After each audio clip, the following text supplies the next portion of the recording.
How does saving some money equate to less money in your pocket? Find out on the A-List.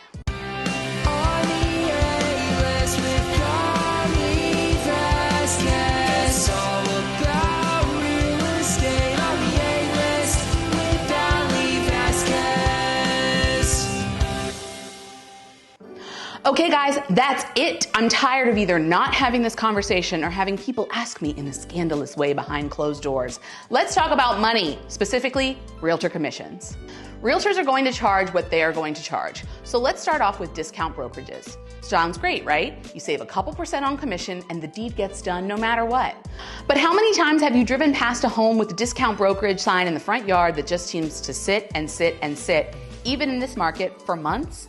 Their motto is set it and forget it. They are just interested in getting the listing. They already have you fooled into thinking that you will walk away with more money, and they do not advocate or frankly even work hard enough to get you more. Not to mention, as someone who has worked with these agents, once the home is under contract, you are passed back and forth between 4 different people and can't actually contact anyone to find the important information. And I'll be honest, as a listing agent, when I see an offer come across with someone who uses a discount brokerage as the buyer's agent, I red flag the shit out of it, because these people are not even informed enough to know that they don't have to pay a buyer's agent, and these companies often set it up so that someone can submit a request to show a house, get pre-approved through a subpar lender, and make an offer in less than 48 hours that will never get to the closing table. Or they get cold feet and back out immediately.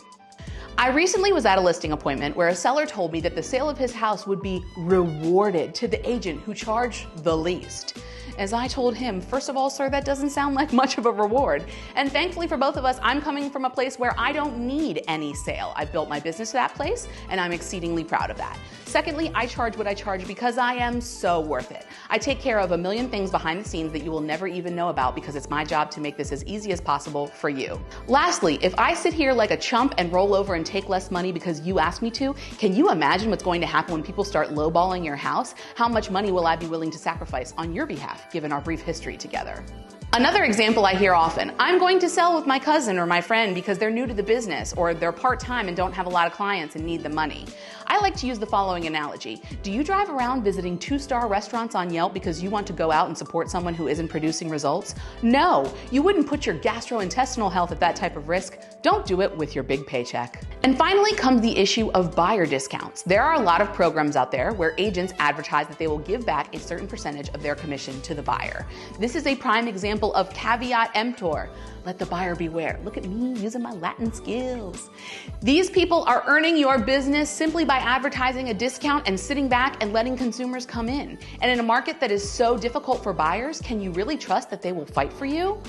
Transparency is key, even when it comes to the messy conversations about money. I set my expectations very clearly at the beginning so we can cruise into closing as soon and as smoothly as possible.